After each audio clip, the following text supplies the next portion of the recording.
Voilà, alors le partage que je vais faire avec vous, c'est dans notre lecture quotidienne avec Evelyne. Je crois que c'est hier que la pensée m'est venue.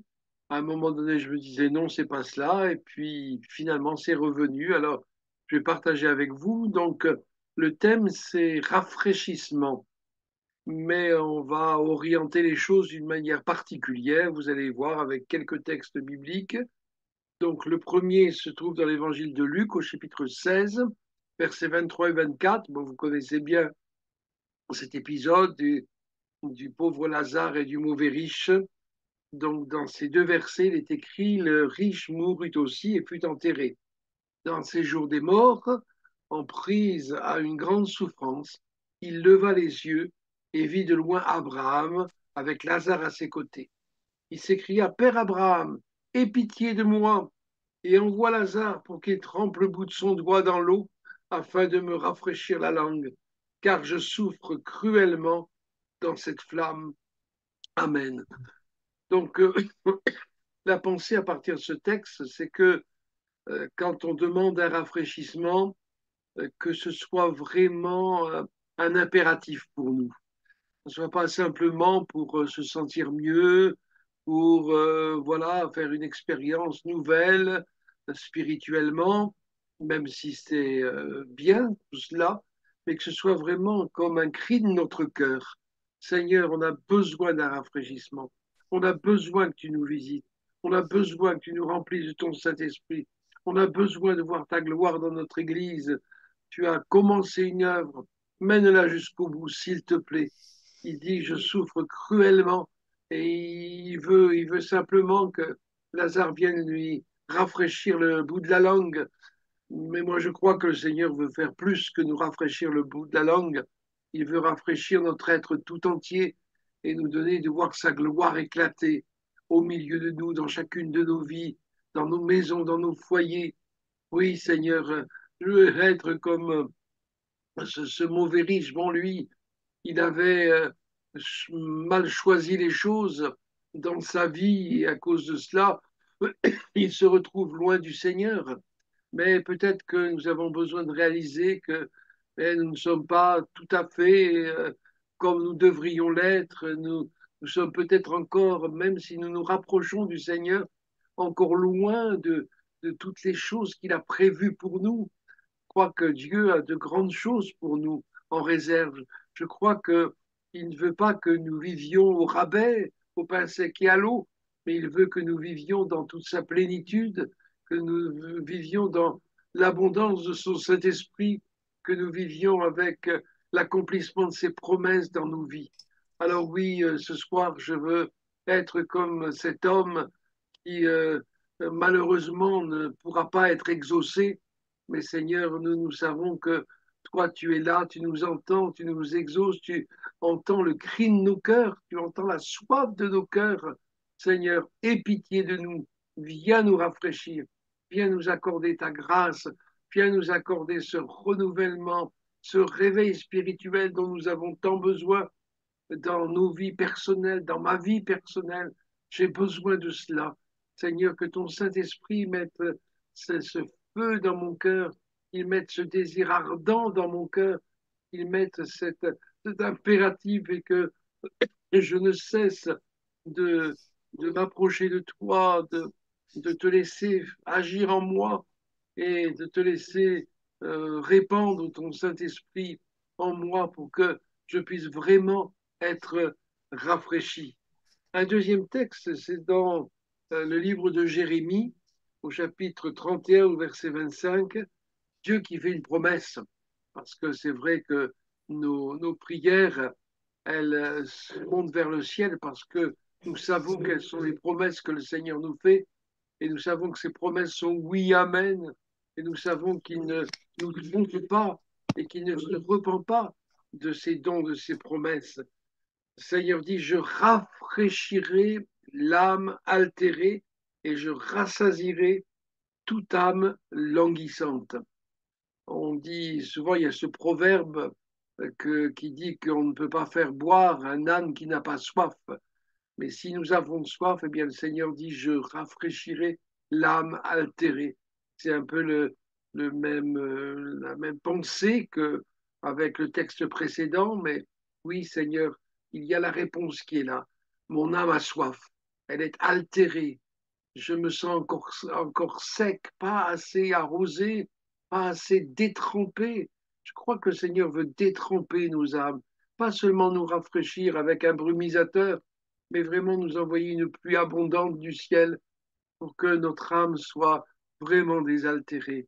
Et Seigneur, que mon âme ait cette attitude et cette ouverture et cette attente et cette certitude aussi que tu réponds.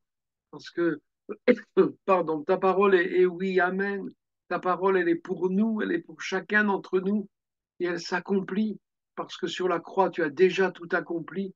Puis les choses deviennent possibles, elles sont à notre portée. Seigneur, je ne veux pas, comme vous m'avez déjà entendu prendre cette image, je ne veux pas garder un parapluie pour que ta pluie du ciel ne puisse pas m'atteindre. Je veux fermer tous les parapluies que l'adversaire m'a incité peut-être à ouvrir et je veux me laisser vraiment détremper que cette terre afin que toutes les mottes, tous les cailloux, tout ce qui me gêne disparaissent et que ta gloire se révèle dans ma vie et au travers de ma vie. Il est question ici de l'âme altérée et de l'âme languissante. Vous savez, quand on est languissant, bon, ce n'est pas un terme qu'on utilise couramment comme cela, mais quand on est languissant, ça veut dire que, ah oui, on tire la langue, hein, on sait plus où se mettre, on sait plus.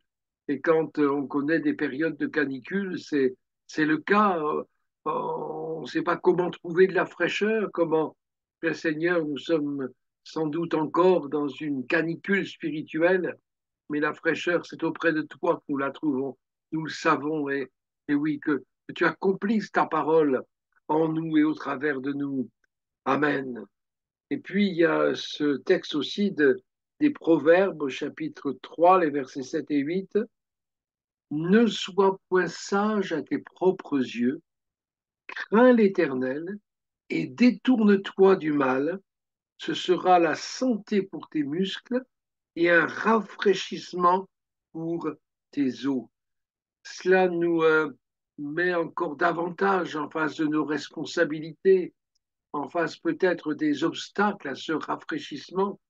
Il est dit, ne sois point sage à tes propres yeux, ne pense pas que tu es arrivé, ne pense pas que tu n'as plus besoin de rien, ne pense pas, alors je me le dis à moi, hein, comme je le sais, si le Seigneur me le disait à moi, ne pense pas que tu n'as plus besoin de révélation, plus besoin de faire des progrès, plus besoin de découvrir des choses.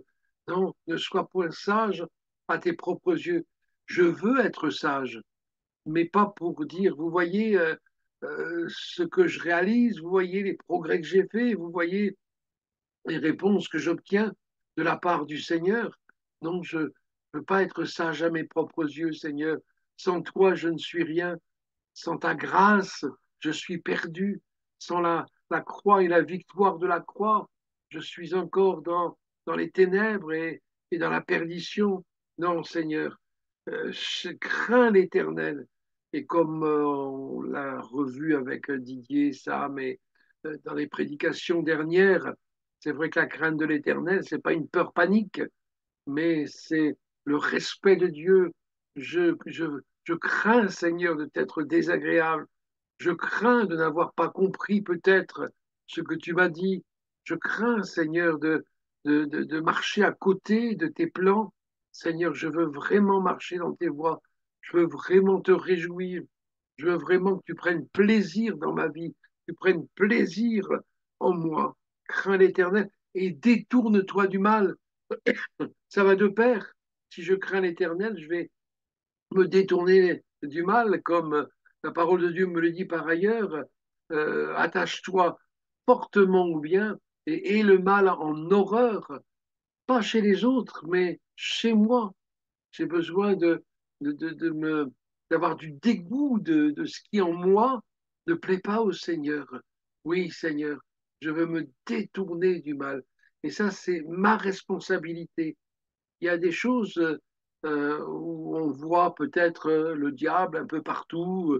Ouais, mais le diable, il m'a pris au piège. Oui, mais il y a une différence entre les attaques diaboliques et puis les œuvres de la chair, les choses que j'ai besoin de réaliser, les choses dont j'ai besoin de prendre conscience, les choses que j'ai besoin de confesser et d'abandonner. Oui, Seigneur, je veux vraiment me détourner du mal.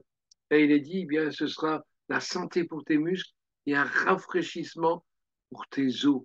David, il dit, tant que je me suis tu, mes os se consumaient. Mais, euh, mais là, je veux me laisser guider, me laisser interpeller, me laisser reprendre si j'en ai besoin, me laisser guider par le Seigneur pour que mon être tout entier puisse être rafraîchi, pour que je me sente bien, que je ne me sente pas comme je disais tout à l'heure, comme dans ces périodes de canicule où je ne sais plus où me mettre pour me préserver de la chaleur. Et puis un dernier texte, et c'est celui qui faisait partie de notre lecture dont je vous parlais au début, c'est Actes chapitre 3, versets 19 et 20. Repentez-vous et convertissez-vous pour que vos péchés soient pardonnés, afin que des temps de rafraîchissement viennent de la part du Seigneur et qu'il envoie celui qui vous a été destiné, Jésus-Christ. Repentez-vous, convertissez-vous. Vous allez me dire, mais nous nous sommes repentis et nous nous repentons encore, sans doute assez souvent. Nous nous sommes convertis, mais peut-être que j'ai besoin de me repentir encore, peut-être que j'ai besoin oui, de me convertir, de me tourner vers ce qui est bon, vers qui est agréable, Seigneur, afin que des temps de... Il y a des conditions. La bénédiction du Seigneur, elle est sans condition. C'est-à-dire que le Seigneur l'envoie vers nous. Le Seigneur la déverse sur nous. Mais pour que nous en fassions l'expérience, pour que nous la recevions, pour que nous vivions dans cette bénédiction et de cette bénédiction, eh bien, nous avons des choses à faire. Nous ne pouvons pas nous disculper, nous ne pouvons pas nous dire ben, ça, ça c'est pas pour moi, ça, ben, j'y arriverai jamais. Parce que ce que le Seigneur nous demande, il nous donne toujours les moyens, la force et l'intelligence pour le mettre en pratique. Donc remercions le Seigneur de ne pas vouloir, comme je disais tout à l'heure, que notre vie soit au rabais, de ne pas nous avoir introduits dans une grâce au rabais, mais de nous avoir fait une pleine grâce, de nous avoir accordé un plein pardon, de nous avoir ouvert un chemin de vie et de nous dire encore ce soir qu'il désire nous rafraîchir, mais que j'ai besoin de prendre mes responsabilités, j'ai besoin de comprendre les choses, j'ai besoin peut-être comme Seigneur le disait dans un don spirituel dimanche, de descendre de mon piédestal et de me mettre au bénéfice de la grâce de Dieu qui s'est manifestée à la croix. Oui, toute victoire a été remportée. Tout est devenu possible parce qu'à Dieu, tout est possible. Et dans mes impossibilités, dans ma soif encore inassouvie, eh bien, je veux m'approcher de celui qui me donne la vie en abondance, qui me donne sa grâce, qui me fait grâce et qui me m'aide à comprendre tout ce qu'il m'a acquis sur la croix, afin que je puisse jouir de mon héritage et que je ne méprise pas ces choses bonnes et excellentes que le Seigneur me veut donner en partage à ma vie de chaque jour. Merci Seigneur.